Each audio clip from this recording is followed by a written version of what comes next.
अवतार मेहर बाबा की जय। ये मैं दिल्ली का इतिहास और के देसाई जी के थ्रू जान सका। मैं काफी पहले से उनके पास जाता था, जब मैं अपने जॉब में, अभी भी हूँ जॉब में, तो मैं उनके पास सैटरडे को जाके बैठता था। और देसाई जी जो एक बहुत ऊंचे बाबा के प्रेमी हैं, बाबा के भगत हैं, और समझ लीजिए बाबा ने कहा था कि मेरे आध्यात्मिक कार्य में एक मेरा ये पैर है, ऐसा भी बाबा ने कहा था एक बार उनके लिए। जो नॉर्थ इंडिया में तो उन्होंने बाबा का बहुत ही कार्य करा है बाबा के साथ, और हमेशा वो पर्दे में रहते थे। कभी वो बाबा के फंक्शंस में इसमें इधर उधर ज्यादा वो नहीं जाते थे ना, ऐसा वो कोई स्टेज पे आकर कभी बाबा के बारे में बोलते थे, क्योंकि वो बाबा के एक अलग ही प्रेमी थे, जो बाबा के प्रेम में नशे में हमेशा चूर रहते थे। लेकिन उनकी विशेष कृपा थी मेरे ऊपर कि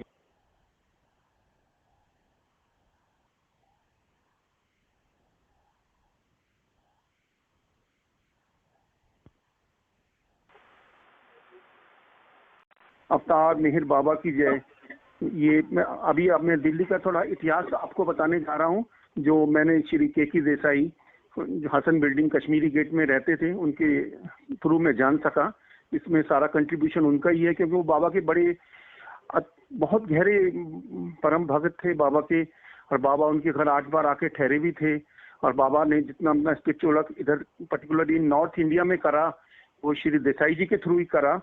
और देसाई जी इतने जबरदस्त बाबा के कार्यकर्ता थे, जो बिल्कुल बाबा के आदेशों का पालन करते थे।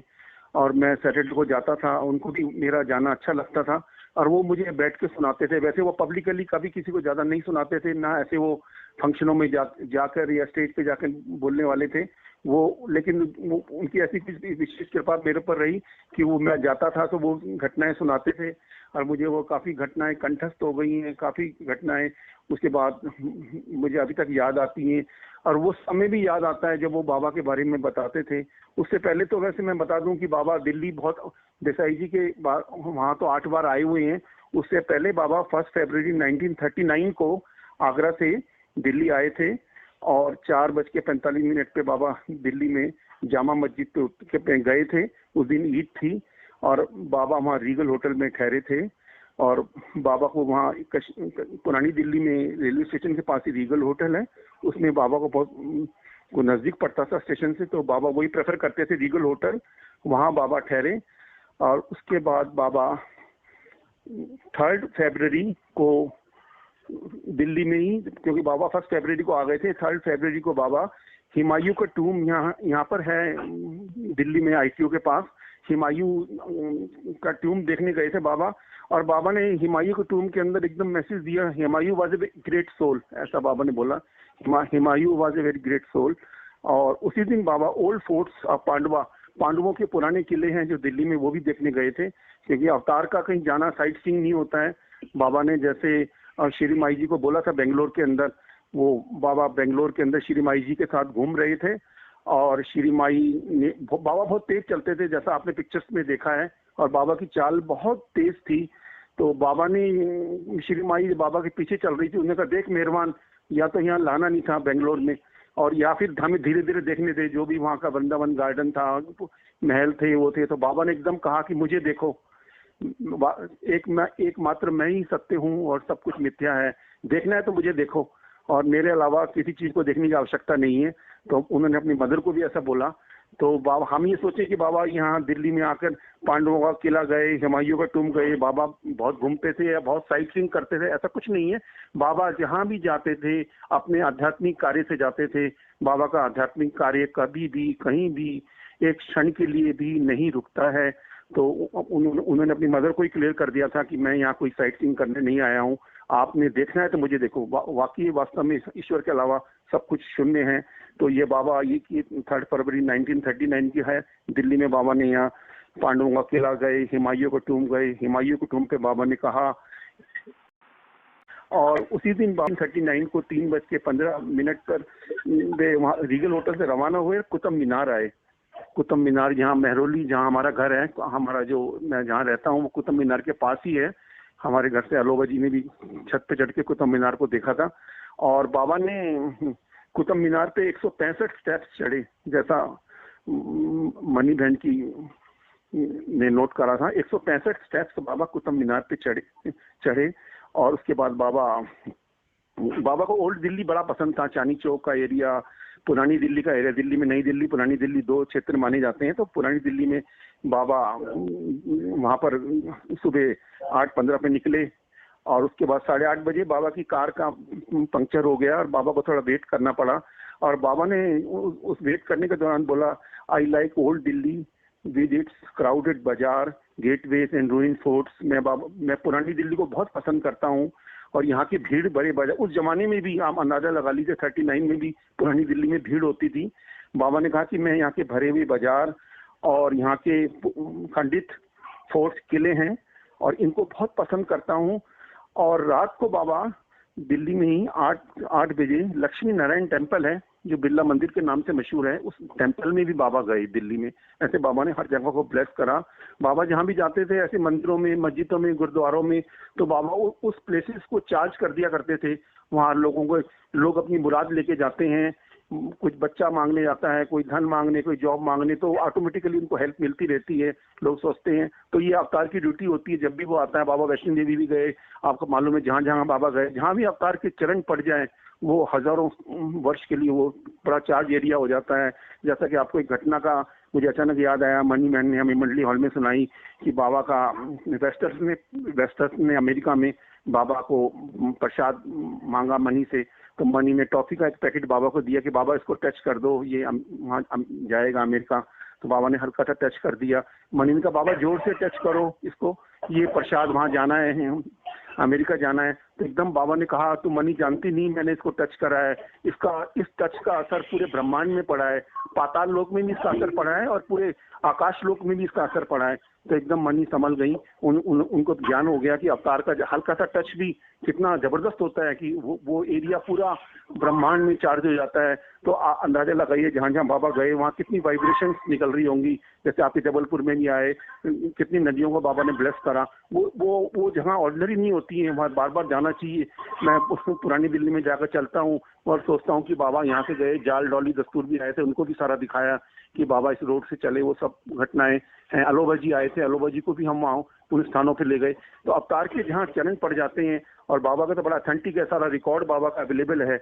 और ये सब देसाई जी बताते थे किस तरह बाबा कहाँ कहाँ गए। तो ये 39 की सब बाबा की घटनाएं हैं। और बाबा ने वहाँ रात को बिरला मंदिर गए और 6 फरवरी को ही बाबा उस टाइम मोहम्मद मस्क को दिल्ली लाए थे और बाबा ने मोहम्मद मस्क को वहाँ पर दिल्ली में रखा था।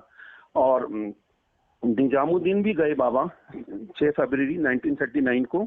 और निजामुद्दीन दरगाह जो है, परफेक्ट मास्टर थे निजामुद्दीन, आप जानते हो, यहाँ दिल्ली में ही है वो जगह। और वो सदगुरु हुए निजामुद्दीन। बाबा ने वहाँ जाकर बो डाउन करा। और जब बाबा निजामुद्दीन की दरगाह से निकल रहे थे तो एक वहाँ पर मस्त कम्बल ओढ़ के दिल्ली में बैठे हुए थे। बाबा ने उसका कम्बल उठाया और वो 6 प्लेन के मस्त थे, इतने ऊंचे, एकदम बाबा को पहचान गए। तो वो बाबा अपने वहाँ भी अपने कार्य से गए थे। और निजामुद्दीन की दरबार में अभी भी लाखों लोग बाबा के टच के लिए, बाबा के दर्शन के लिए जाते हैं। तो वो क्यों जाते हैं? क्योंकि निजामुद्दीन से मांगते हैं, लेकिन बाबा ने इसको रिचार्ज कर दिया तो अब उसका बेनिफिट दुनिया को मिलता है। ये अवतार का कार्य होता है कि वो खुद छुपा रहता है और दुनिया के लिए कार्य करता है। इस तरह बार बार बाबा दिल्ली आए और मुझे काफी घटनाएं देसाई जी ने भी सुनाई, के देसाई जो थे। फिर 1941 में बाबा 28 और 29 फरवरी को दिल्ली आए। बाबा को रीगल होटल बहुत पसंद था और वो रीगल होटल में ही ठहरे वो। ये घटना भी देसाई जी के घर से संबंध रखती है, जो उनकी मदर ने, धन देसाई ने मुझे खुद सुनाई।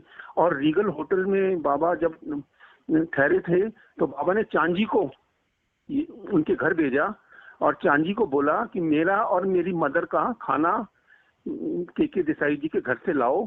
और देसाई जी उस टाइम टूर पे गए हुए थे और मिसेस धन देसाई अकेली थी घर में। और चांजी को बोला कि मेरी मदर को और मेरे को देखने की कोशिश ना करें, उनको बोलना मिलने ना आए, और लंच बना के रखना मेरा और मेरी मदर का, मैं आऊंगा और ले जाऊंगा। तो चांजी बाबा के सेक्रेटरी थे, वो आए 4 हसन बिल्डिंग। उन्होंने बाबा का धन देसाई से खाना लिया और बाबा की मदर का खाना लिया और उस खाने को वो फिर बाबा को दे के आए रीगल होटल में। और उसके बाद धन देसाई थोड़ा वो डर गई कि बाबा के लिए मैंने खाना बनाया, पता नहीं बाबा को और उनकी मदर को अच्छा लगे ना लगे, जैसा उन्होंने मुझे बताया। वो कहती मैं बाबा के फोटो के आगे खड़े होकर मैंने प्रेयर करी कि हे बाबा, मैंने बड़े प्रेम से ये खाना आपके लिए बनाया है और आप इसको स्वीकार करना। इमीडिएटली जब खाना बाबा ने खा लिया, चांद जी को दोबारा भेजा और बोला, चांद जी ने आकर जैसे बाबा ने उनकी प्रेयर, बाबा कहते हैं हर एक की प्रेयर दिल से बाबा एक्सेप्ट कर लेते हैं। अगर आप दिल से बाबा को याद करते हैं तो इमीडिएटली आपको लाभ मिलता है, इमीडिएटली आपको उसका आंसर मिलता है। तो एकदम चांद जी मिसिस देसाई के पास आए और उन्होंने कहा कि बाबा को आपका खाना बहुत अच्छा लगा और बाबा बहुत खुश हैं। इतना उनको वो खुश हो गई कि बाबा को मेरा खाना पसंद आया। और बाबा ने कहा कि बाबा ने कहा कि अब हम बाबा को जाना था 30 आदमियों का खाना और बनाएं। अब अंदाजा लगा लीजिए उस जमाने में ना कोई गैस होती थी ना कुकर होते थे, 30 आदमियों के लिए बाबा ने कहा खाना बनाना। और वो अकेली थी, उनके पास कोई सर्वेंट भी नहीं था। देसाई जी टूर पे गए थे लेकिन वो बड़ी खुश हो गई, उन्होंने कहा ठीक है, मैं 30 जने मंडली के जन थे 30, उनका मैं खाना बनाऊंगी। और लकीली उनके पड़ोस में एक साथ वाले घर में एक नौकर रहता था, वो मियाँ बीवी कहीं चले गए, नौकर खाली था। अगर आपके भगवान के प्रति 100% श्रद्धा है तो भगवान आपकी हेल्प भी करते हैं।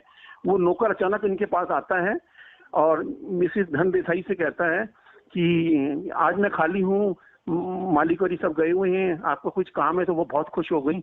उन्होंने कहा कि ऐसे ऐसे मेरी हेल्प करवा, ये मसाला पीस, उस जमाने में तो कोई ऐसे मिक्सी ग्राइंडर जूसर भी नहीं होता था, मिक्सी में मसाला पीस लिया, सिलबट्टे पे मसाला पीसा जाता था, आप जानते ही हैं। और आलू भी कहाँ से लाए हूँ, अकेली लेडी। इतने में एक आलू वाले के नीचे कहते हैं आवाज आ गई और वो आलू वाला भी वहीं आ गया। उन्होंने बाबा के लिए आलू की सब्जी के लिए 25-30 किलो जितना भी था आलू लिया। उस नौकर ने इतनी हेल्प करी, वो आलू लेके आया, मिसेस देसाई ने आलू धोए। वो बड़े प्रेम से खाना बनाती थी, मुझे भी उन्होंने बहुत खाना खिलाया, बहुत ही प्रेम से काम करती थी। और इतना सारा खाना उन्होंने उसकी हेल्प से बनाया। आलू फिर उबाले उसको स्टोव पे, जैसे भी था उनके पास, और बार बार वो आलू उबालती थी। सारा खाना वाना बनाकर शाम को वो खाना बाबा मंडली वालों को गया इस तरह। और शाम को जैसे वो खाना वाना बन गया तो मुझे उनका वो भी घटना याद आ रही है कि उन्होंने एकदम कहा कि वो नौकर बोला कि अब हमारे मालिक वालिक आ गए हैं, अब वो हमारा काम, लेकिन इनका भी यहाँ काम पूरा हो गया था तो अब उसकी आवश्यकता नहीं थी। और इस तरह बाबा ने 30 आदमियों का खाना भी इनके थ्रू बनवाया, अकेली लेडी के थ्रू। और वो बड़ी प्रेम से उन्होंने बनाकर सारा सप्लाई करा। इतने महान वो लोग थे देसाई जी। और उससे आपको मालूम है कि 1942 में 40-42 में बड़ी दिल्ली में बड़ी राजनीतिक गतिविधियां चल रही थी। हम ब्रिटिश के गुलाम थे, ब्रिटिश सरकार ने कब्जा कर रखा था इंडिया पे, बार बार यहाँ मीटिंगें होती रहती थी। और उसी दौरान मार्च 1942 में बाबा ने चांजी और जाल केरावाला को स्पेशल मैसेज देके भेजा कि दिल्ली के सारे पॉलिटिकल लीडर्स को जाकर ये मैसेज दो। वो लोग भी हसन बिल्डिंग में ठहरे थे और उन्होंने अपना कार्य करा। और वो इम्पोर्टेंट जो मैसेज था बाबा के थ्रू, बाबा ने कुछ, बाबा का कार्य हम समझ नहीं सकते हैं, उनके हाथ हिलाने में भी कार्य होता है।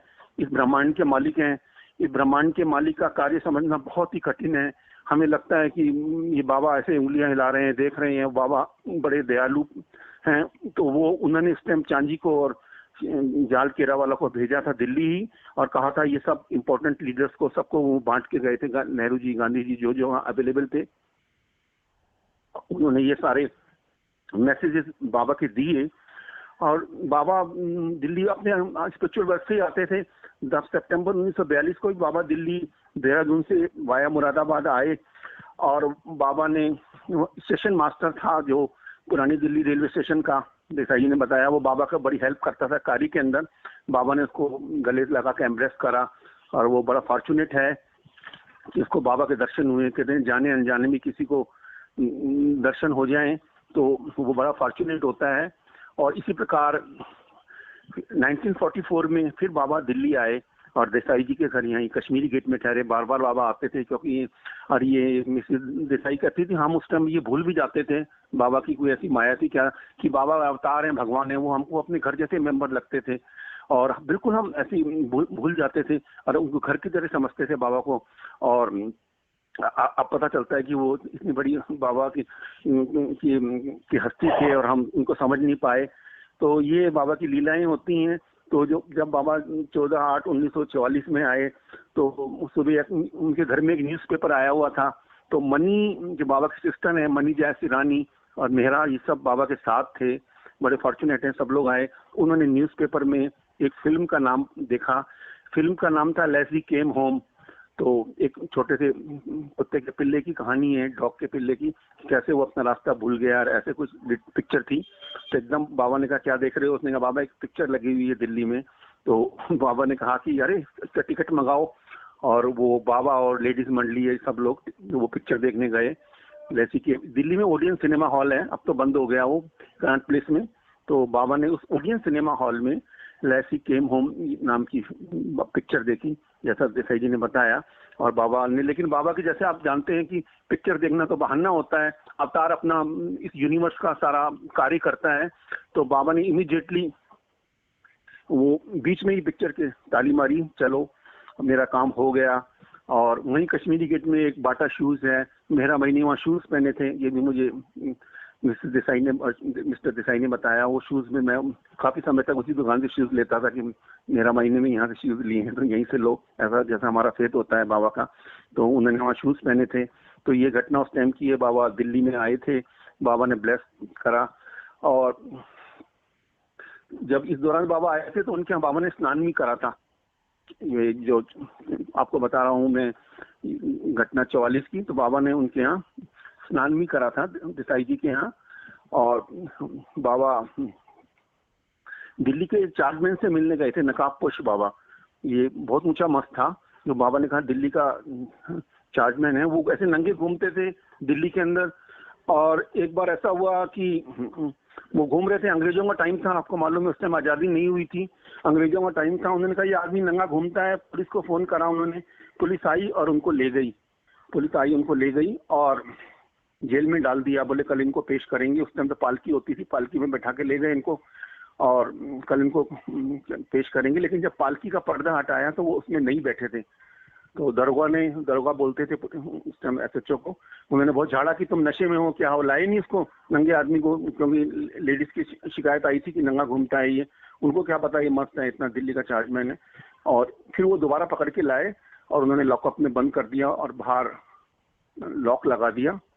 और नेक्स्ट डे जब उनको ले जाना था कोर्ट में पेश करने के लिए, तो सारे पुलिस वाले सब हैरान रह गए कि वो लॉक इंटैक्ट लगा हुआ था, लेकिन वो नहीं थे, जेल के अंदर नहीं थे, वो लॉकअप में नहीं थे और वो वहीं घूम रहे थे। सब उनके पैरों में गिर गए।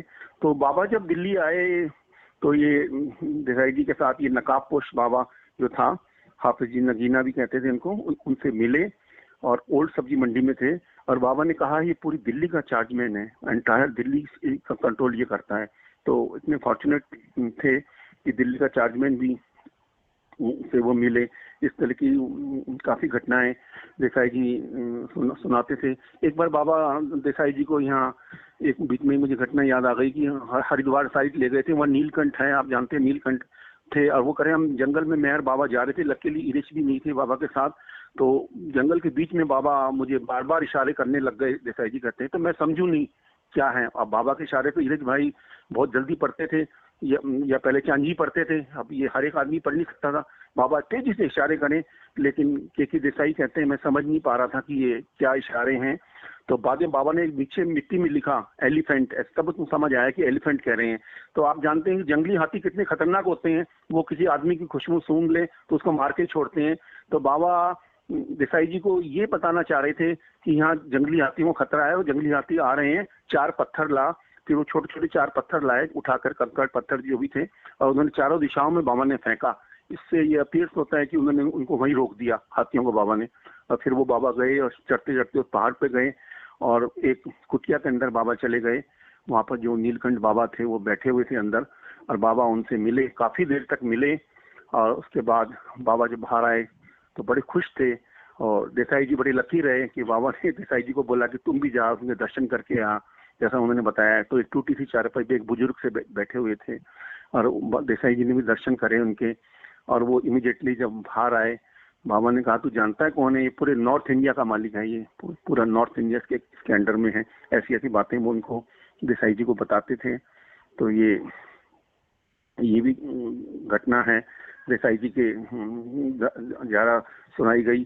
और बाबा 30 अक्टूबर 1944 को भी आगरा से दिल्ली आए थे पंजाब मेल से, और देसाई जी के घर में ही ठहरे थे 1944 में।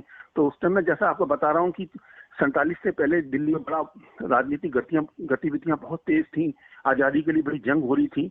तो रात बाबा ने देसाई जी को बोला कि शाम को कि रात को कि हम घूमने चलेंगे, चलो घूमने चलो। हसन बिल्डिंग जहाँ कश्मीरी गेट में है उनकी, कि we will take a walk. तो कोई भी हमारे घर में मेहमान आए या कोई ऊंची हस्ती आए, हम चाहते हैं उसको अच्छे अच्छे इलाके में घुमाएं। तो नीचे उतरते ही देसाई जी ने, वहां पर निकलसन रोड है, कि मैं शायद बाबा को ऐसे ले जाऊं ऐसे ले जाऊं। बाबा ने कहा नहीं, पीछे से चलेंगे, पीछे से चलेंगे। तो पीछे गलियां थी, बड़ी कंजस्टेड गलियां थी, तो वो नहीं चाहते थे कि बाबा ऐसी गलियों में से जाए।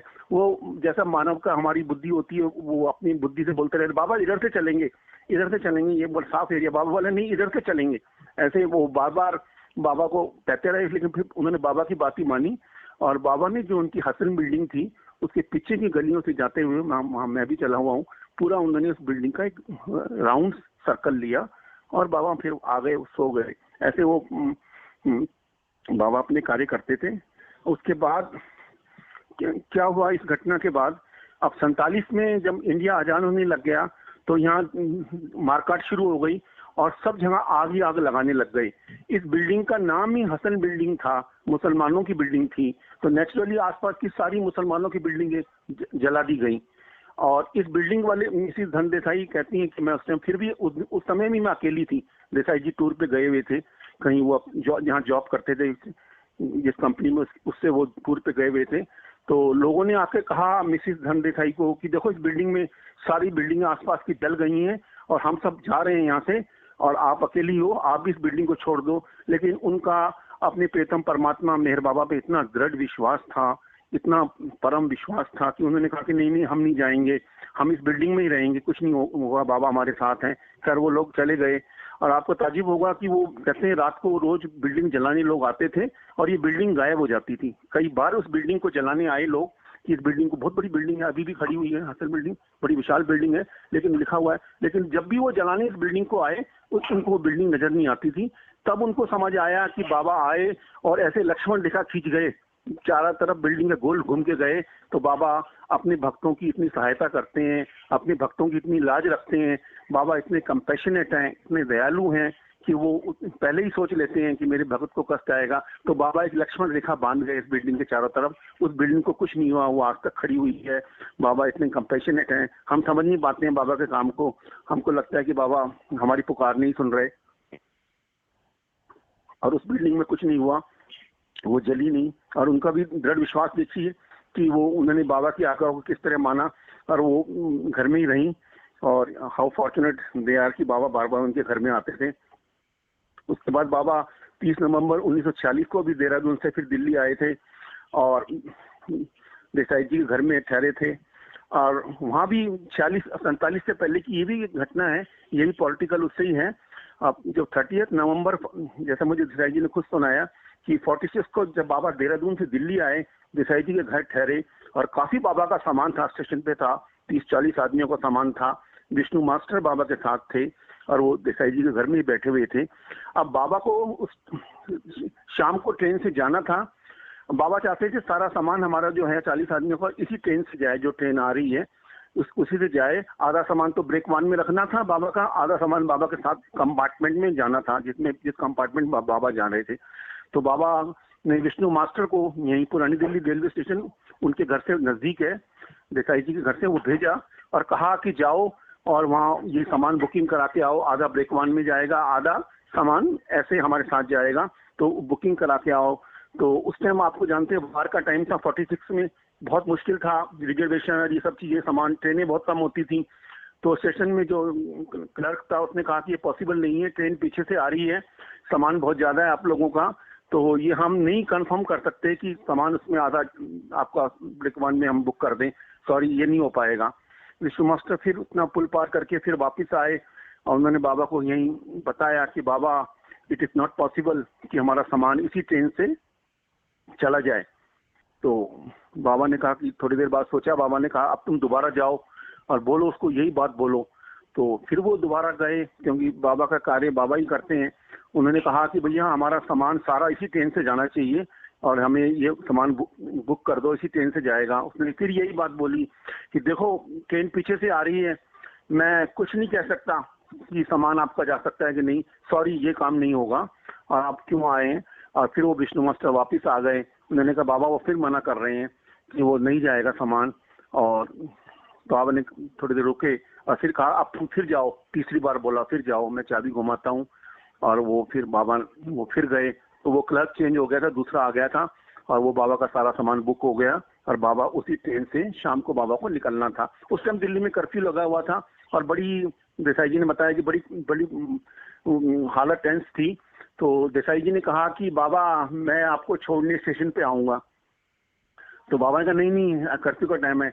लेकिन वो बाबा के बड़े परम भगत थे, इतने भगत थे कि अगर बाबा ने टॉफी भी दी है तो टॉफी का जो रैपर है उनके पास वो बाबा का हाथ लगा हुआ है तो वो इसको नीचे नहीं गिरने देते थे, वो उसको संभाल के रखते थे। बाबा जहाँ खड़े होते थे वहाँ का पत्थर भी वो उनको बस चले तो निकाल के रख लें, इतने बाबा के दयालु थे। इनके पास बाबा का बहुत ट्रेजर था, बहुत सामान था। जब बाबा ने तभी उनको बोला है कि मेरे आध्यात्मिक कार्य में मेरा पैर है ये। तो अब वो उन्होंने कहा बाबा, भाई बाबा ने कहा अच्छा तू मेरे साथ स्टेशन चल, जब हम शाम को जाएं, लेकिन मुझे बाहर से छोड़ के आ जाना, अंदर मत जाना प्लेटफॉर्म पे, हमें छोड़ने। ही एग्रीड।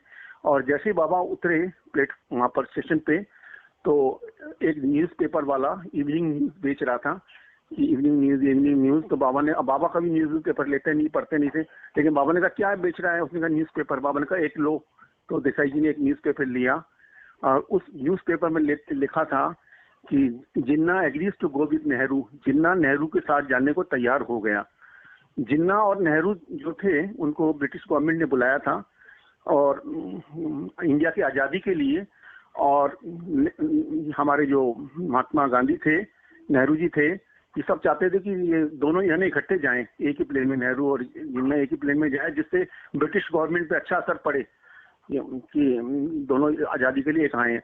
लेकिन आप जानते हैं जिन्ना के मन में शरारत थी, वो कुछ पाकिस्तान बनाना चाहते थे, क्या था वो नहीं चाहते थे मैं इनके साथ जाऊं, नेहरू जी के साथ जाऊं।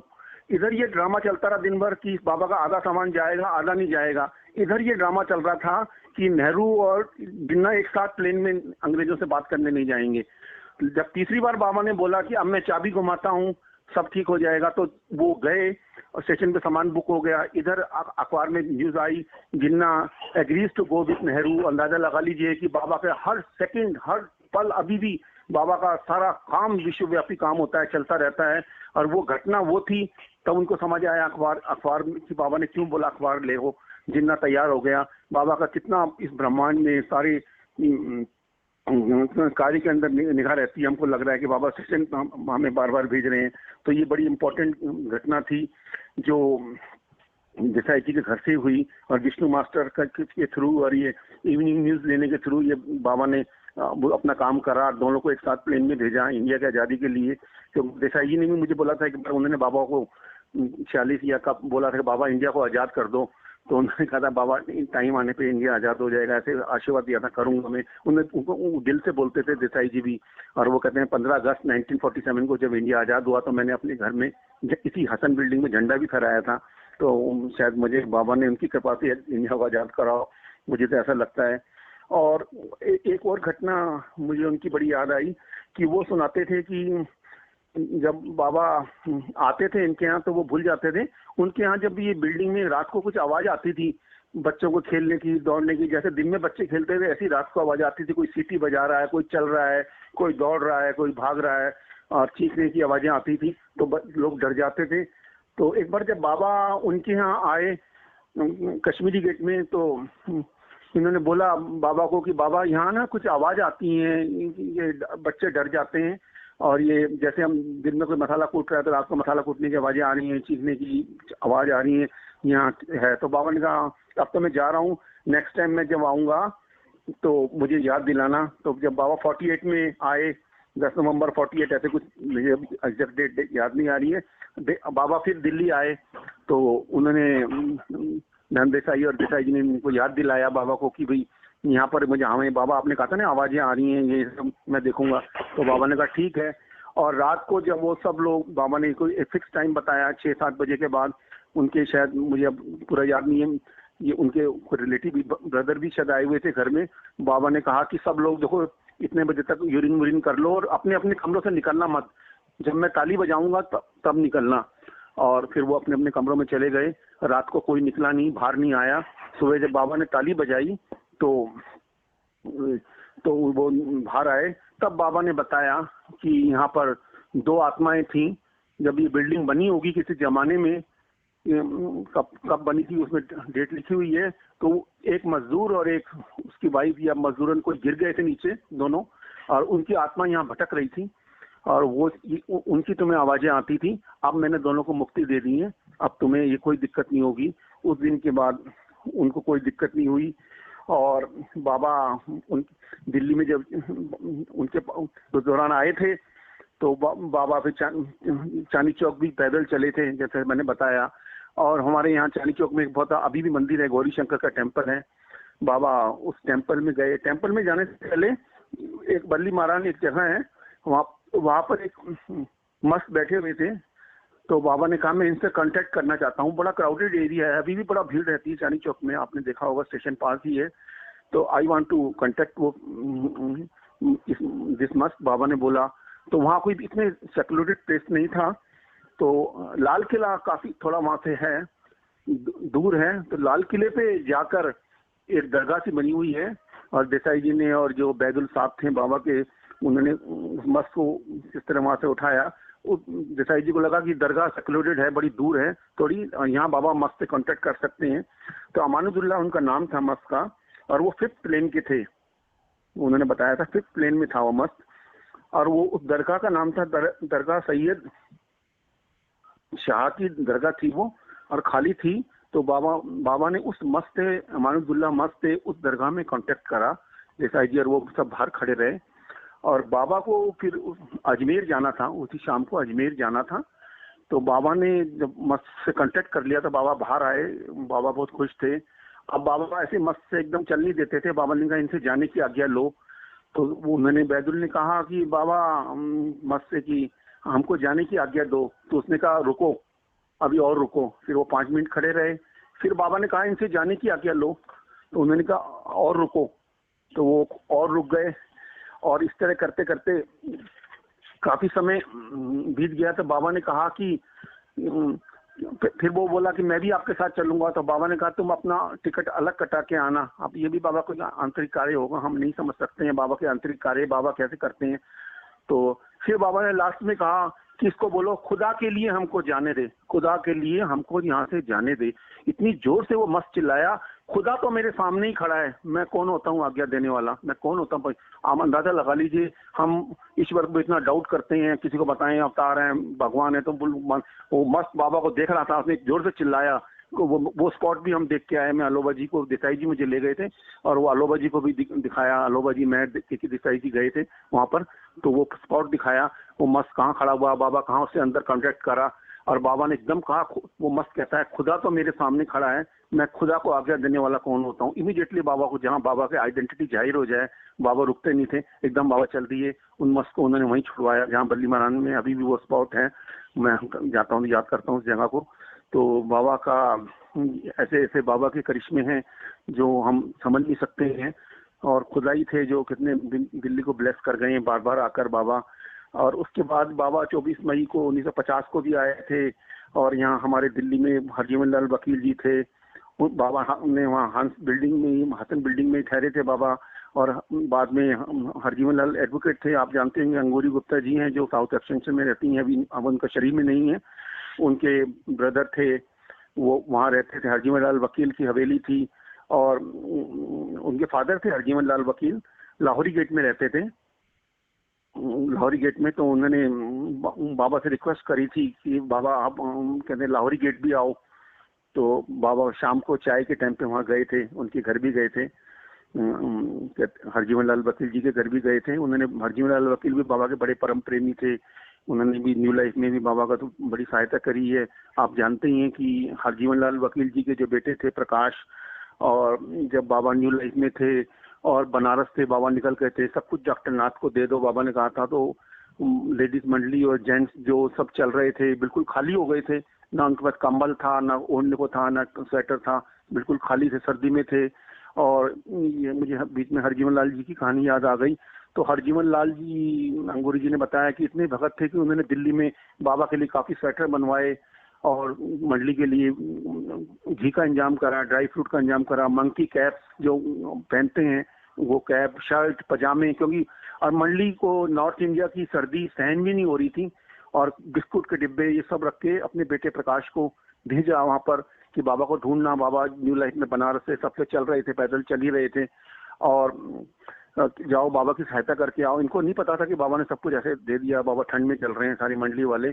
और जैसे ही काफी दूर जाकर कहीं अचानक प्रकाश को ये उनके बेटे को ही बाबा और मंडली नजर आ गई, तो उसने बाबा को देखा तो एकदम वो इतना ऊपर 5-6 फुट ऊपर उछले, इतनी पावर से उछले कि बाबा जोर से चिल्लाए, ये क्यों आ गया? क्योंकि बाबा का आदेश था न्यू लाइफ में मुझे कोई ना देखे। अंदाजा लगा लीजिए कि बाबा के अंदर कितना तेज होगा, हजारों सूर्य के समान, कि वो 6 फुट ऊपर उछल गए बाबा को देखकर।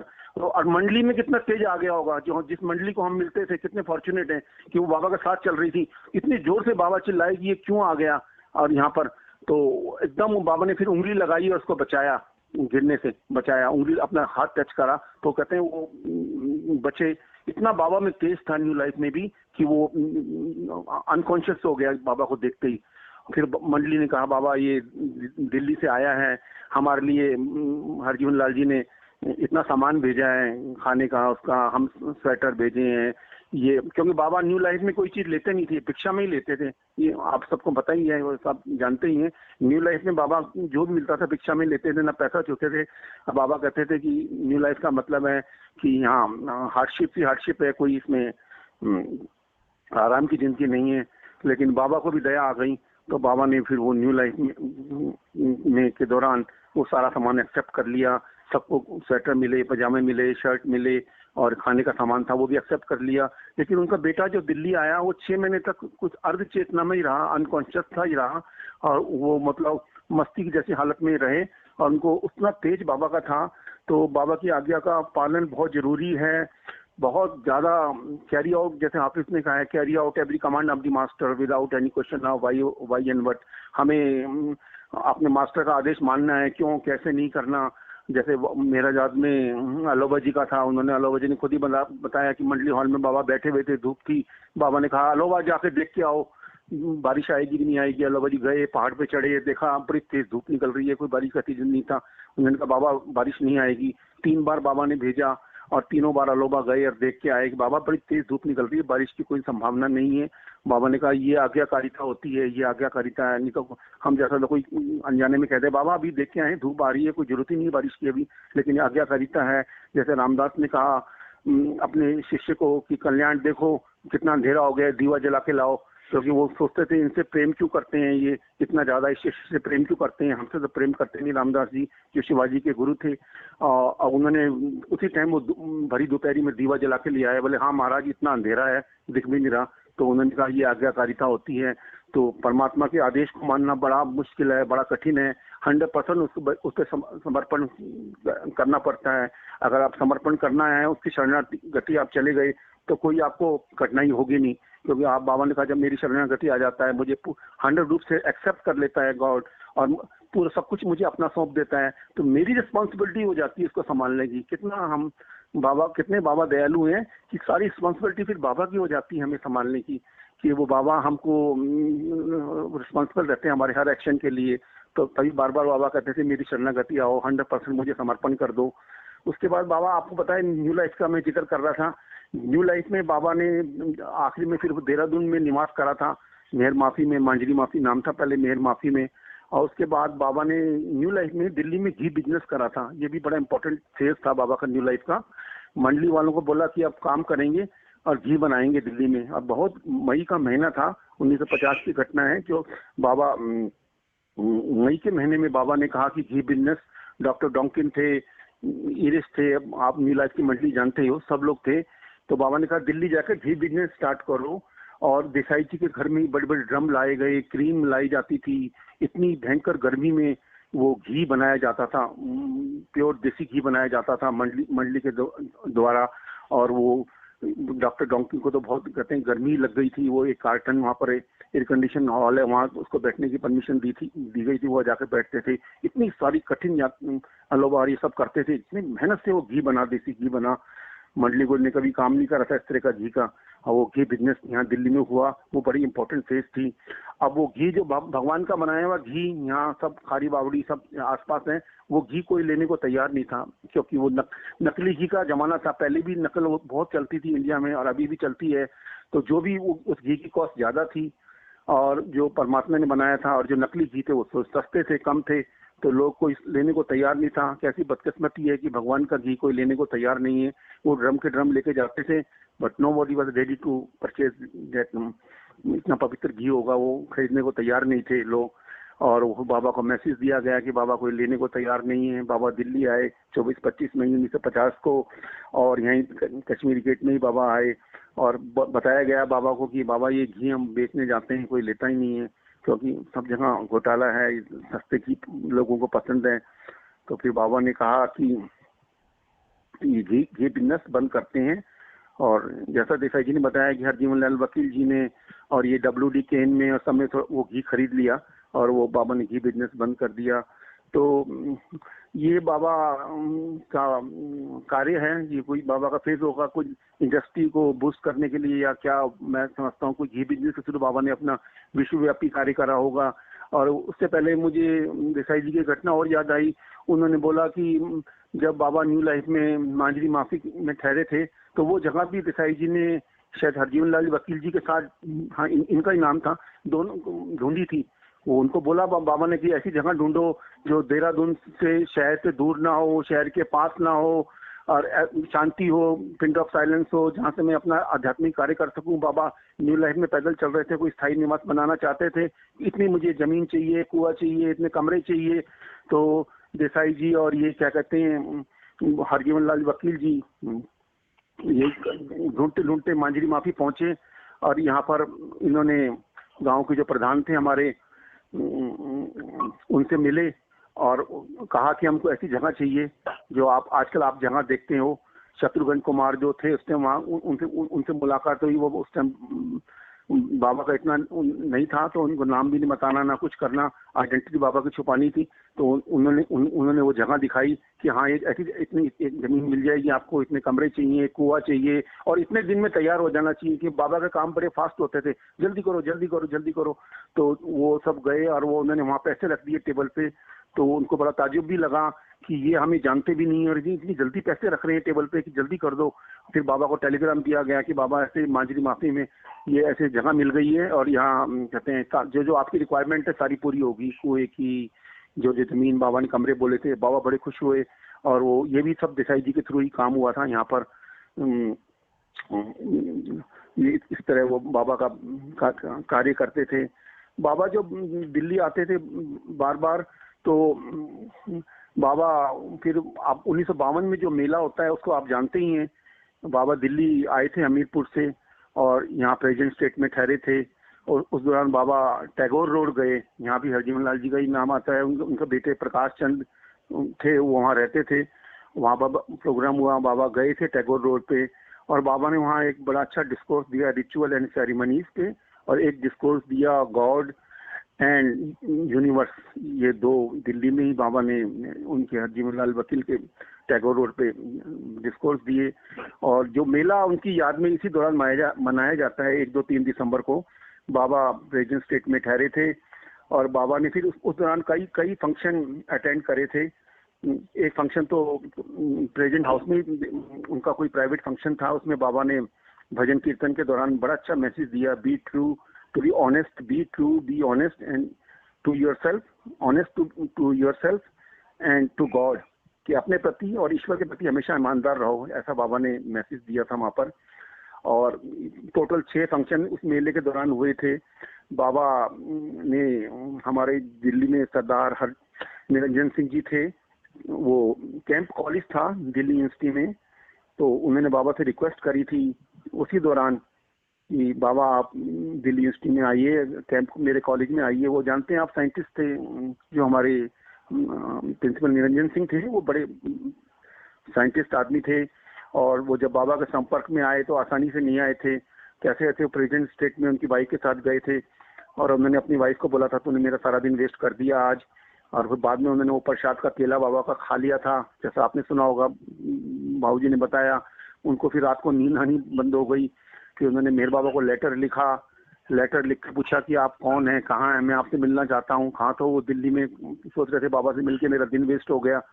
और वो लेटर के बाद वो उस जमाने में मेरा जात गए थे, बाबा ने आने की आज्ञा दी थी मिस्टर निरंजन सिंह को, प्रिंसिपल निरंजन सिंह थे वो कैंप कॉलेज के, उनको बाबा ने वहाँ मेहराजाद में आने की आज्ञा दी थी। तो वो कोयले का इंजन होता था, कैसे 3-4 दिन में मेहराजाद पहुंचे थे। बहुत सारे क्वेश्चन ले गए थे, बड़े अच्छे माने हुए साइंटिस्ट थे। उन्होंने बाबा से बड़े क्वेश्चन करे और वो बाबा के परम भगत बन गए थे। और इतनी उन्होंने बाबा से क्वेश्चन करे कि जो एवरीथिंग एंड नथिंग इंग्लिश में बाबा की बुक छपी थी, बाबा ने एक बार मेहराजाद में मंगा के कहा कि निरंजन सिंह ये किताब तुम्हारे कारण लिखी गई है, ये तुम हो, इसकी जो तुमने क्वेश्चन करे थे सब इसमें है। तब निरंजन सिंह वहाँ उदास बैठे थे और सोच में पड़े हुए थे। बाबा ने कहा अभी भी कोई क्वेश्चन रह गया है क्या, उनसे पूछा गया। और तो उन्होंने कहा कि हाँ बाबा, ये ईश्वर इतना अपार होता है, अगाध होता है, तो कैसा सब कुछ मेरे में ही समावित है, आप कहते हो कैसे पॉसिबल है, हाउ इज इट पॉसिबल कि सब कुछ आपके अंदर ही है, सब समा जाता है आपके अंदर ही है, इतना अपार चेतना कैसे होती है ईश्वर की, कैसे अनन्य कैसे है ये।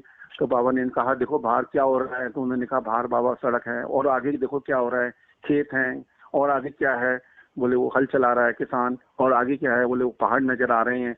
तो बाबा ने कहा तुम्हारी इतनी छोटी सी आंखें हैं, इतना सारा देख रही हैं। एकदम प्रिंसिपल निरंजन सिंह को अपना आंसर मिल गया कि ईश्वर कैसे अपार अगाध होता है। ये वो चुप हो गए। तो उन्होंने बाबा को रिक्वेस्ट करी थी 52 में कि बाबा मेरे कॉलेज आओ। तो बाबा वहाँ कैंप कॉलेज दिल्ली गए थे और वहाँ 3000 आदमियों ने, उस टाइम स्टूडेंट्स ने और सारे उनके स्टाफ ने, 3000 लोगों ने, बाबा कितने लकी हैं, बाबा के दर्शन करे। और बाबा ने वहाँ पर भी गॉड एंड स्पिरिचुअल फ्रीडम पे भाषण दिया था और बड़ा अच्छा प्रोग्राम हुआ था वहाँ पर दिल्ली यूनिवर्सिटी में। वो अब कैंप कॉलेज अभी भी है। एक बार यंग एडल्ट सहवास हुआ था तो मैं ले गया था बच्चों को दिल्ली यूनिवर्सिटी कैंप में। वो आर्ट फैकल्टी सारा दिखाया जाना, बाबा के चरण पड़े हैं, तो बहुत खुश हुए थे लोग। तो इस तरह ये बाबा ने जगह पवित्र करी। और इसी दौरान 2 दिसंबर को बाबा एनडीएमसी हॉल, टाउन हॉल यहाँ दिल्ली में है, जिसका मैंने शायद फोटो भी डाला था अभी व्हाट्सएप पे। बाबा आए थे, थियोसॉफिकल सोसाइटी ने बाबा का इंटरव्यू लिया था और 1st, 2nd जो मेले में बाबा ने वहाँ पर बहुत अच्छा डिस्कोर्स दिया था। एनडीएमसी हॉल कनाट प्लेस में है। टाइम्स ऑफ इंडिया में 2 दिन बाद इसका आया था कि मेहर बाबा इन दिल्ली। और बाबा राजेंद्र नगर में भी प्रोग्राम हुआ था। और वहाँ जब बाबा दिल्ली आए थे तो दिल्ली में एक संत थे, संत कृपाल सिंह, आपने नाम सुना होगा।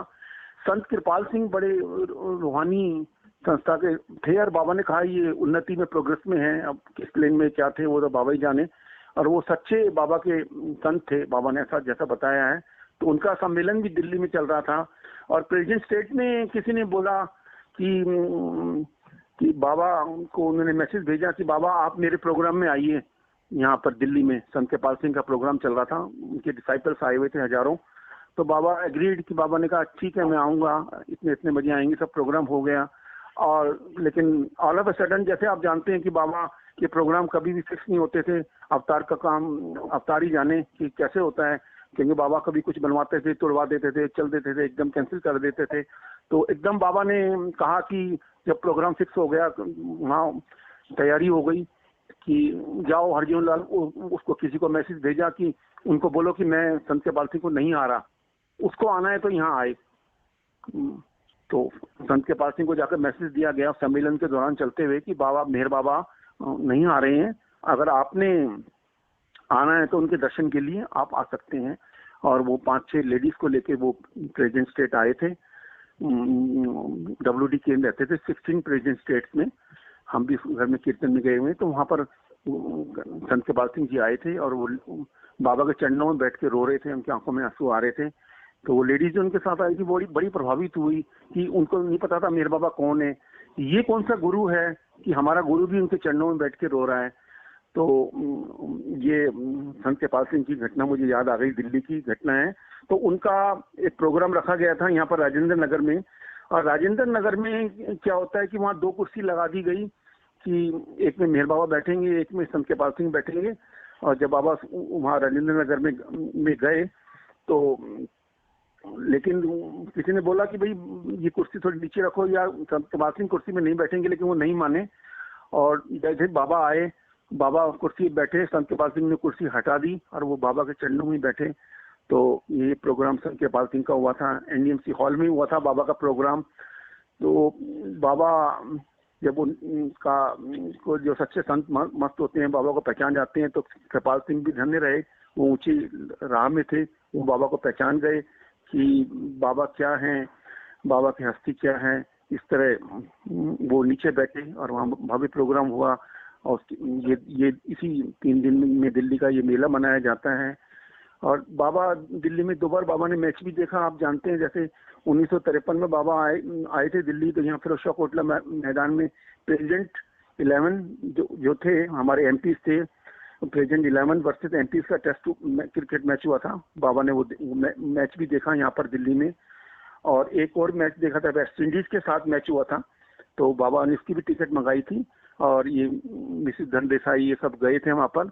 और जो फर्स्ट रो में यहाँ फिरोज शाह कोटला गोडाउन में, ये देसाई जी ने बताया था कि बाबा बैठे थे और कहते हैं वहाँ किसी ने आके बोर्ड लगा दिया वीआईपी।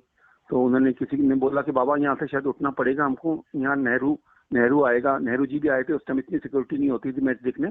वो मैच देखने बाबा नेहरू जी आएंगे, यहाँ बैठेंगे। तो ये बाबा ने कहा नहीं बैठे रहो। बाद में वो बोर्ड उठा के आगे रख दिया गया।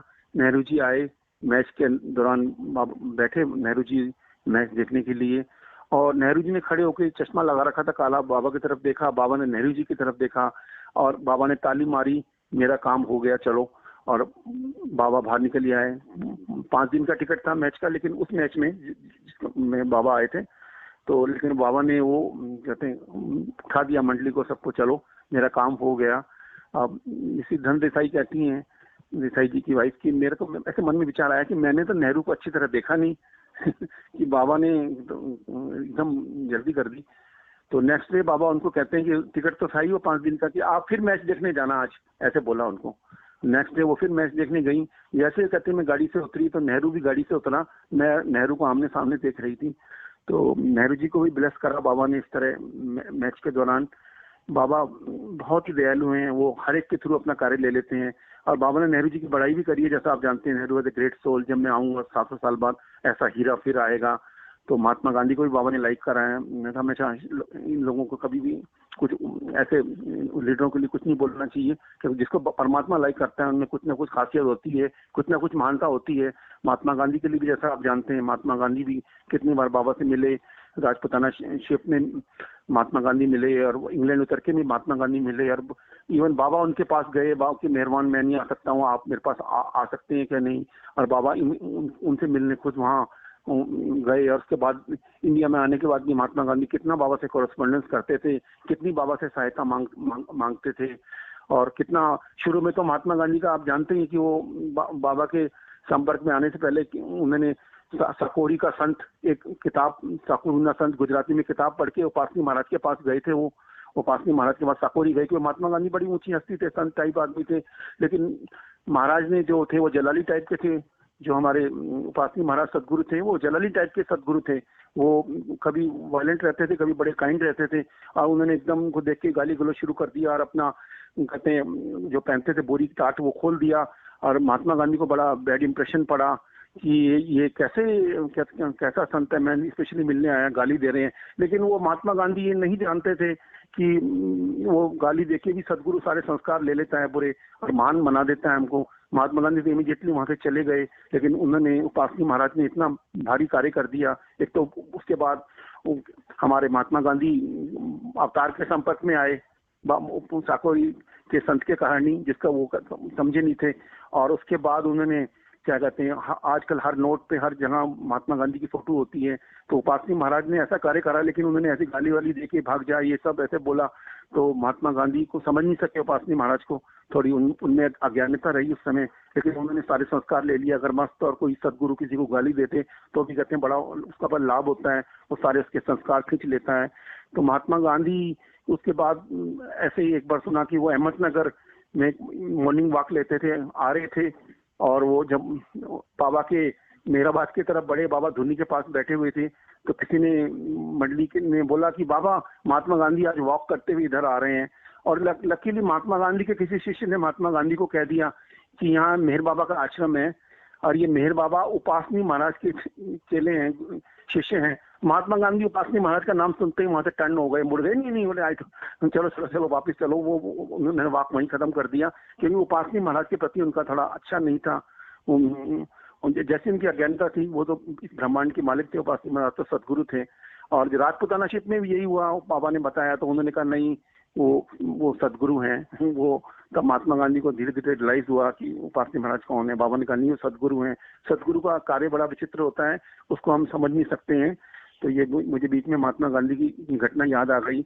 और बाबा फिर सितंबर 53 में भी आए थे, और यहाँ निजामुद्दीन की दरगाह में बाबा गए थे। जैसे मैंने बताया, दोबारा भी बाबा निजामुद्दीन की दरगाह में गए, बाबा ने बोट ऑन करा। बाबा जो अजमेर शरीफ जाते हैं, निजामुद्दीन जाते हैं, ऐसी दरगाहों में वैष्णो देवी जाते हैं, वो बड़ा चार्ज कर जाते हैं उस जगह को, क्योंकि लोग बहुत बड़ी वहाँ उम्मीद से जाते हैं, मुराद से जाते हैं। बाबा अजमेर शरीफ गए, जैसा आपको मालूम है, और वहाँ दरगाह में चार्ज करा। और जब बाबा अजमेर शरीफ में दरगाह में गए हुए थे, तो काफी समय तक उनकी गाड़ी के पास दो बुजुर्ग खड़े रहे आसपास। और बाबा की मंडली ने पूछा बाद में बाबा से कि बाबा ये दो बुजुर्ग कौन है जो हमारी गाड़ी के दोनों तरफ खड़े हुए हैं, जब तक हम बाबा बो डाउन करने अंदर गए। तो बाबा ने कहा कि ये ख्वाजा अजमेर शरीफ ने मेरे सम्मान में भेजे हैं आज। आप देखिए कितनी अदृश्य शक्तियां भी काम करती रहती हैं सदगुरु की, अवतारों की, परफेक्ट मास्टरों की, कि उनके ऑनर में बाबा ने कहा कि दो आदमी मेरी गाड़ी के पास खड़े हैं, दो जो बुजुर्ग खड़े हैं, ये मेरे आज ख्वाजा ने भेजे हैं मेरे। कितनी पावरफुल जगह ये होती है, और बाबा का कितना पावरफुल होगा जो उनके सदगुरु हैं, उनकी जो 6 प्लेन की हस्तियां हैं, 7th प्लेन की हस्तियां हैं, उनकी इतनी ताकत है कि उन्होंने दो शक्तियों को भेजा है कि आज मेहर बाबा भगवान या खुदा यहाँ पैगंबर खुद आ रहे हैं उनके ऑनर में। तो वो कितने पावरफुल होता होगा अवतार। और आप कितने भाग्यशाली हैं जो अवतार की समाधि पे जा रहे हैं, भगवान की समाधि पे जा रहे हैं। भगवान की समाधि पे जाना भगवान से डायरेक्ट मिलने के समान है। वहाँ बार बार जाइए मेहर बाबा की समाधि पे, वो कोई आसान जगह नहीं है। एक समय आएगा सब दर्शन बंद होने वाला है, और हमारे बार बार बाबा की समाधि पे जाइए। तो उसके बाद बाबा, मैं दिल्ली का ही फिर लौट के आता हूँ कि बाबा मेहरौली में आए थे। देसाई जी ने बताया था, यही बख्तियार काकी की दरगाह मेहरौली में है, वो भी बहुत ऊंची हस्ती हुई, इनकी बहुत लंबी कहानी है, फिर कभी सुनाएंगे बख्तियार काकी की। तो बाबा यहाँ में हमारा घर है छतरपुर के पास ही, वहाँ बख्तियार काकी की दरगाह है, और वहाँ बाबा ने बो डाउन करा था। और 24 मई 1950 को बाबा जब दिल्ली आए थे, तो ओखला केनाल है, ओखला की जो केनाल बहती है, वहाँ गए थे बाबा के साथ। TN धर, TN गंजू, WD केन, ये सब लोग थे बाबा की मंडली के साथ। केन साहब ने अपना शर्ट बिछाया, खोल के बाबा से बैठ गए थे। वहाँ कुछ मछुआरे मछली पकड़ रहे थे, और बाबा ने बड़ा अच्छा डिस्कोर्स दिया। जब मैं क्राइस्ट था, तो मेरे जो शिष्य मंडली थी वो मछुआरों की थी, बाबा ने ऐसा दिल्ली में ही बोला था, ओखला में ही। तो अवतार बड़ा भोले भाले लोगों को ही अपनी मंडली में रखता है। तो क्राइस्ट ने, बाबा ने इशारा दिया कि देखो, जब मैं क्राइस्ट के रूप में आया था तो ये मछुआरे मछली पकड़ रहे हैं, मेरे जो डिसाइपल थे वो सब मछुआरे ही थे। यहाँ बाबा ने डिस्कोर्स दिया। और केन साहब के घर में ही 1950 में बाबा आए थे। तो केन साहब के मुझे प्रेजेंट स्टेट का ध्यान आ गया, दिल्ली का ये घटना है। तो एक उनके बैकयार्ड में एक पपीते का पेड़ था, तो उन्होंने वो पपीता तोड़ा, पीले रंग का पपीता था, और वो बाबा को पपीता पसंद था। उन्होंने वो पपीता बाबा को खिलाया, और बाद में बाबा कश्मीरी गेट आ गए थे देसाई जी के। और जब वो शाम को जब अपने घर गए, तो पपीते का पेड़ ही गिर गया था, पेड़ ही गिर गया था, और नीचे गिरा पड़ा था। उनको बड़ा ताज्जुब लगा। तो फिर कहते हैं शाम को आंधी आई और पेड़ गिर गया। तो तब उनको समझ आया कि ये लास्ट फल था पपीते के पेड़ में, जो भगवान ने खा लिया, और इस पेड़ को ही मुक्ति मिल गई, साल्वेशन हो गया। केन साहब ऐसा बताते थे कि इस पेड़ को ही बाबा ने मुक्त कर दिया। कितने फॉर्चुनेट है वो फल जिसके थ्रू उस पेड़ को मुक्ति मिल गई।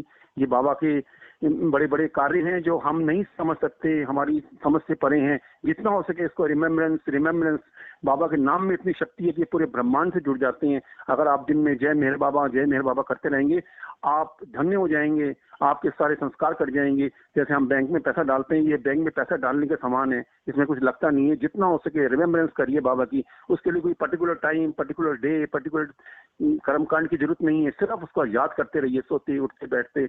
और दिल्ली की एक घटना है केन साहब ने सुनाई थी कि जब बाबा दिल्ली में थे तो एक दिन बोले मुझे मॉर्निंग वॉक पे ले चल। तो वो 1950 की घटना है ये। तो वो मॉर्निंग वॉक पे बाबा को, ताल कटोरा गार्डन है यहाँ पर दिल्ली में, न्यू दिल्ली में ही है, बड़ा अच्छा वीआईपी एरिया में वो गार्डन है। बाबा को वो ले गए और वहाँ एक सूखा पेड़ था। रोज केन साहब, WD केन, उस गार्डन में वॉक करने जाते थे, तो वो पेड़, सूखा पेड़ रोज देखते थे। और जैसे ही बाबा उस पेड़ के पास से गुजरे गेट पे एंट्री के लिए, एकदम पेड़ हरा हो गया, उसमें फूल आ गए। वो अकाकिया या कोई ऐसा नाम मुझे अब इस टाइम याद नहीं आ रहा क्या था पेड़ का नाम, और वो फूल गिराने लग गया पेड़। जबकि वो पेड़ सूखा हुआ था, बिल्कुल ड्राई पेड़ था। हाँ, वो सर्दियों में खिलता था, फूटता था, सर्दियों का मौसम का पेड़ था। लेकिन वो उसी टाइम, इतनी गर्मी के टाइम में पेड़ में ग्रीनरी हो गई और फूल आ गए, और फूल टूट टूट के बाबा के ऊपर गिरने लग गए। ये WD केन ने दिल्ली में चमत्कार देखा। ताल कटोरा गार्डन के गेट पर, जो रोज वो पेड़ देखते थे, सूखा हुआ पेड़ एकदम हरा हो गया और वो फूल गिराने लग गया। कितना भगवान को देख के ये हमारी वनस्पति में भी कितनी ताकत है वो पहचान जाती है। क्योंकि बाबा ने कहा जो भी मेरे टच में आता है वो उसको फिर मुक्ति मिल जाती है। और बाबा ताल कटोरा गार्डन के अंदर तक गए, और अंदर तक जाके बाबा, उस जमाने में ताल कटोरा गार्डन से कुतुब मीनार दिखती थी। बाबा चढ़े और उन्होंने कुतुब मीनार को भी देखा। बाबा 2 बार कुतुब मीनार आए हैं, हम जैसे बताया ना, 22 नवंबर 1943 को भी बाबा कुतुब मीनार आए थे, और लेडीज मंडली के साथ आए थे बाबा कुतुब मीनार। बाबा फर्स्ट फ्लोर तक चढ़े थे और लेडीज मंडली को बोला था कि लास्ट फ्लोर तक कुतुब मीनार पे जाओ। बाबा ने लास्ट फ्लोर तक, लेडीज मंडली लास्ट फ्लोर तक गई थी। उसका भी आध्यात्मिक कार्य है कि 43 से पहले लेडीज की बड़ी दयनीय स्थिति थी, अच्छी अच्छी पोस्टें नहीं मिलती थी, लेडीज को अच्छा नहीं समझा जाता था। बाबा ने लास्ट फ्लोर तक कुतुब मीनार पे लेडीज को चढ़ाया। देसाई जी कहते हैं इसका अर्थ था, लेडीज को बाबा ने शिखर पे पहुंचाया। उसके बाद आप जानते हैं बंडारू नायका, इंदिरा गांधी जी का प्राइम मिनिस्टर बने, लेडीज में कितनी उन्नति हुई, आज लेडीज कितनी क्रिया जॉब कर रही हैं, सब कर रही हैं। वो सब चीजों में कार्य का कार्य होता है, और लेडीज को ऊपर तक बाबा ने शिखर तक भेजा। तो ये सब बाबा के आध्यात्मिक कार्य होते हैं, जिसका वो ये सब लिंक रहता है आपस में। तो हमें बस यही है कि बाबा की शरणागति रहना चाहिए, उनकी रिमेम्बरेंस करनी चाहिए, उनका निरंतर याद बनाए रखनी चाहिए। इससे बड़ी कोई पूजा नहीं है, भक्ति नहीं है। और वो बड़े फॉर्चुनेट लोग होते हैं जो अवतार के संपर्क में आ जाते हैं। उसके मैनिफेस्टेशन से पहले, हम बाबा के मैनिफेस्टेशन से पहले बाबा के संपर्क में हैं। बाबा की कोई विशेष कृपा होगी जो हम लोगों को बाबा ने अपने फोल्ड में लिया। सारी दुनिया बाबा के उसमें आने वाली है, बाबा का प्रकटीकरण भारी से भारी होने वाला है। लेकिन भोले भाले जो लोग अभी बाबा के संपर्क में आ गए हैं वो बहुत फॉर्चुनेट हैं। आपको पता है लॉर्ड कृष्णा डैम पे कोई उनको पहचान नहीं सका, गोपियां पहचान गई और दीवानी रहती थी। किस तरह उनकी कृष्णा कृष्णा करते, हर पेड़ में हर जगह उनको कृष्णा ही नजर आते थे। उद्धव जी गए, इतना ज्ञान दे के आए, लेकिन वो भी रोते हुए आ गए वापिस। उनका भी ईगो खत्म हो गया। उन्होंने कहा कि कृष्णा मैं उनको नहीं समझा सका, वो तो हर जगह तुम्हें देखती हैं, हर पेड़ में तुम्हें नजर आते हो। तो भगवान, हम कितने फॉर्चुनेट हैं, बाबा प्रेमियों को भी हर जगह बाबा ही नजर आते हैं कि हम उनकी डायरेक्ट फोटो देख रहे हैं, डायरेक्ट पिक्चर देख रहे हैं। और जितना हो सके उनका स्मरण करिए, जितना हो सके उनका नाम लीजिए, बाबा को हमेशा अपने साथ रखिए। अगर बाबा इतने भोले हैं, अगर आपने बोल दिया बाबा मेरे साथ रहिए, तो बाबा आपके साथ ही रहेंगे। लेकिन आपको याद बनानी है बाबा की, 100% बाबा में फेथ रखना है, 100% बाबा में विश्वास रखना है। परमात्मा, बाबा ने कहा मैं कभी किसी को डूबने नहीं देता हूँ, मैं हर एक को बचाता हूँ। और जो इस समय विश्व में संकट आया है, उसके लिए आप सबसे रिक्वेस्ट है कि इस होते टाइम बाबा से जरूर प्रेयर करिए कि बाबा ये नादानी जो है उसको माफ करो लोगों की। हम ईश्वर के प्रति लोग अंधे होते जा रहे हैं, उनको क्षमा करो। जो अज्ञानतावश हुआ है, ये बीमारी बाबा वापिस लो, क्योंकि परमात्मा बड़ा दयालु है। वो प्रेयर बाबा सुनते हैं, दिल से जो पुकार करता है सुनते हैं। तो सबसे रिक्वेस्ट है ये जरूर आप जब भी आपको टाइम मिले बाबा से प्रेयर करिए। मैं भी करता रहता हूँ। अवतार मेहर बाबा की जय। जय बाबा।